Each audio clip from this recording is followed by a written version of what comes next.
High friends, আমি Shovon. Welcome to my YouTube channel. তো এখন আমি হটস্পট শর্ট ফিল্মটাকে নিয়ে কথা বলবো, যেটা আজকের ডেটে মানে 24 ডিসেম্বর 2025-এ রিলিজ হয়ে গেছে। ভৈরব ফিল্ম প্রোডাকশন অফিসিয়াল একটা ইউটিউব চ্যানেল রয়েছে, সেখানে গিয়ে তোমরা এই শর্ট ফিল্মটা দেখতে পারো। আমি অবশ্যই ডেসক্রিপশন বক্সে এর লিঙ্কটা দিয়ে দেবো। তো কেমন হলো, তা আমি যদি ডিউরেশনের কথা বলি, 12 মিনিট 22 সেকেন্ডের মতো শর্ট ফিল্মটা ডিউরেশন।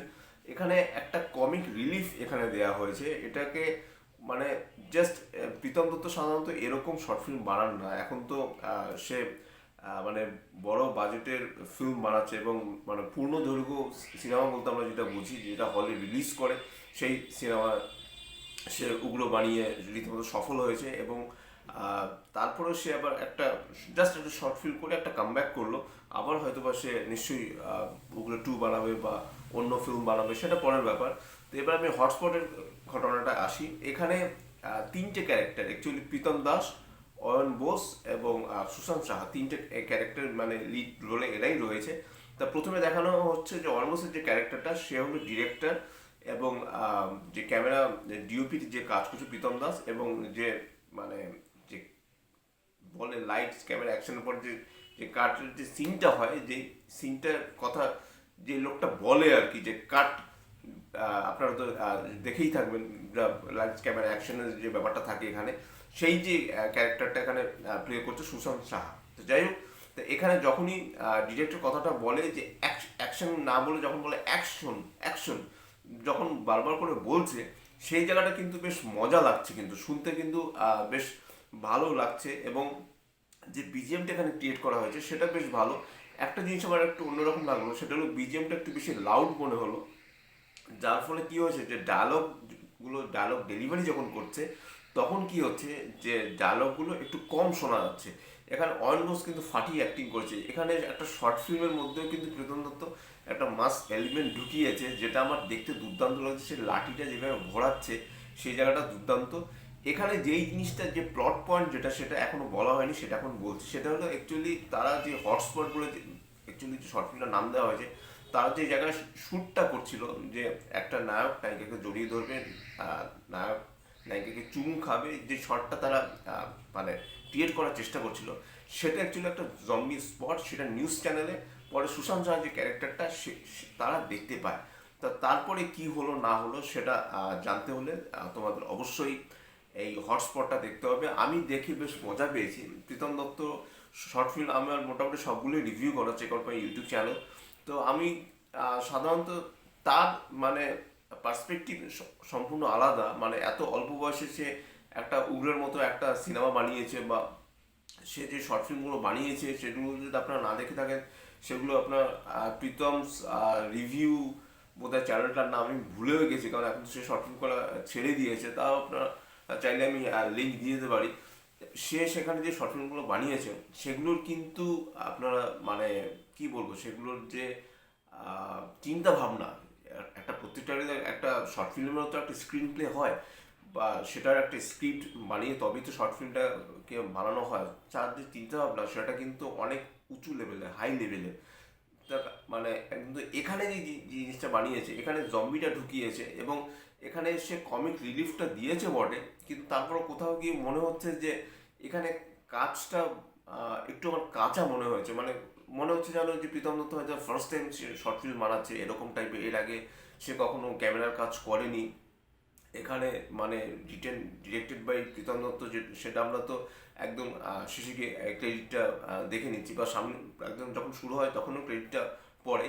তো যাই হোক, তারপর আমি বলবো যে এখানে কিন্তু আমি আরও বেশি কিছু আশা করছিলাম, বা জম্বির যে ক্যারেক্টারগুলো, সেখানে সেখানে কিছুটা ব্লাড পাত আমি আশা করছিলাম, সেগুলো সেখানে ঠিকঠাক মতো করা হয়নি। একটা ছেলে, একটা মোটা করে ছেলে রয়েছে, তার হাতের যে জায়গাটা দেখে মনে হচ্ছে যে কোনো বোধহয় টমেটো সস টাইপের, মানে টমেটো ক্যাচার আমরা যেগুলো খেয়ে থাকি সাধারণত, সেটা তার হাতে পড়ে আছে। আর যদি একটা শর্ট ফিল্মের ব্যাপার, একটা বাজেটের ব্যাপার তো রয়েছে, যেখানে অয়ন বোসের একটা ক্যারেক্টার বলছে যে আমরা ইন্ডিপেন্ডেন্ট, যারা আমরা মেকার, তারা তো আমরা দুটো জিনিস করি। সেই দুটো জিনিস কি সেটা আমি আর এখানে বলছি না, তো সেটা আপনারা দেখে নেবেন। তো তারপরেও আমি বলবো যে এটা জাস্ট আপনাকে কিন্তু মজা দেবে। এখানে বেশ কিছু খিস্তি খাস্তা রয়েছে, কানে হেডফোন লাগিয়ে শুনলে পরে খুব ভালো হয়, কারণ আশেপাশে যদি ছোটো বাচ্চারা শোনে, তারা শুনলে পরে আবার সেই কথাগুলো শিখে নিলে পরে খুব মুশকিলের ব্যাপার হয়ে যাবে। তো সেটা আমি যদিও ভিডিও শুরুতেই বলা উচিত ছিল। তো যাই হোক, তারপর আমি বলবো যে এখানে যে একটা মাস এলিমেন্ট ইউজ করা হয়েছে, যেটা অয়েন বোস ইউজ করছে, লাঠিটা যেভাবে ঘোরাচ্ছে বা জম্বিটা যেভাবে মারছিল সেটা ভালো। কিন্তু এখানে যে অ্যাকশনের যেই টাইমিংটা ঠিকঠাক রয়েছে, কিন্তু যে যখন অ্যাকশনের সময় যে যে অ্যাকশনটা তখন করছে, তখন যে বিজিএমটা বাজছে সেটা না বড্ড কানে লাগছে, মানে ঠিকঠাক মতো মানে আমার কোথাও গিয়ে মনে হচ্ছে যে প্রীতম দত্ত কাজটা হয়তো বা যত্ন নিয়ে বানাননি, বা হয়তো বা সে ঠিকঠাক মতো সময় করে উঠতে পারেনি। যদিও হটস্পট নিয়ে একটা আলোচনা চলছিল যে অলমোস্ট এরকম একটা কাজ আসছে, নিজে আমাকে বলেছিল যে দাদা আমার এরকম একটা কাজ আসছে হটস্পট। তো যাই হোক, তারপর আমি বলবো যে এটা একটা জাস্ট মজা হিসেবে, ফান হিসেবে তোমরা দেখে একবার জাস্ট দেখে নিতেই পারো।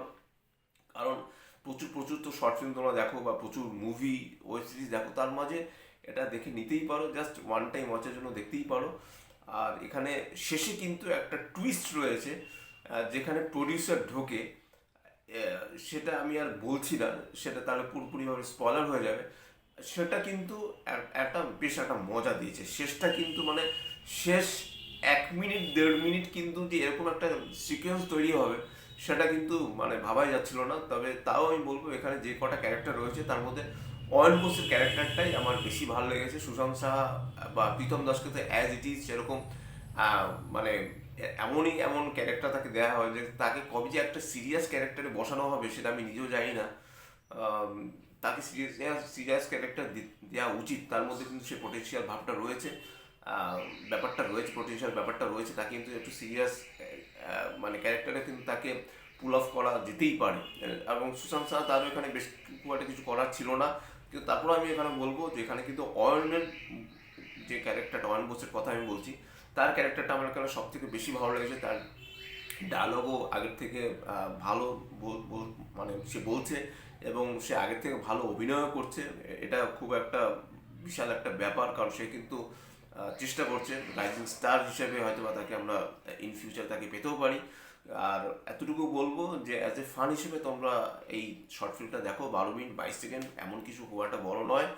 তো কাজটা আরও আমি বেশি ভালো আশা করেছিলাম, তো যাই হোক হলো না, সেটা কোনো ব্যাপার না। একটা একজন ডিরেক্টরের যে সব কাজই ভালো হবে, বা সে অনেকদিন শর্ট ফিল্ম করেনি, করে ওঠার সময় হয়ে ওঠেনি, সে অনেকটাই ব্যস্ততার মাঝে একটা কাজ করেছে, সেটা যাই হোক, সব মিলিয়ে জাস্ট তোমরা দেখো, হটস্পটটা দেখো।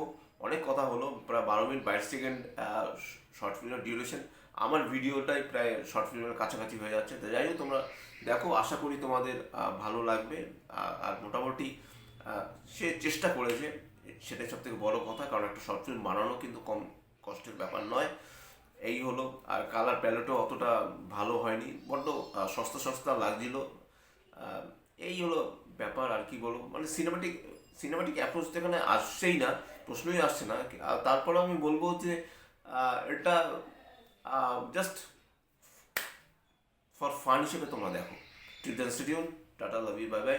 আর যদি আমার চ্যানেলটা ভালো লাগে থাকে, লাইক শেয়ার কমেন্ট এবং সাবস্ক্রাইব করতে বলুন। আমার চ্যানেলকে ইনস্টাগ্রামের লিঙ্ক, ফেসবুকের লিঙ্ক এবং ইউটিউবের লিঙ্ক আমার ডিসক্রিপশন বক্সে দিয়ে দেওয়া রয়েছে, সেখান থেকে তোমরা আমাকে কানেক্ট করতে পারো। Till then stay tune, tata, love you, bye bye and good night.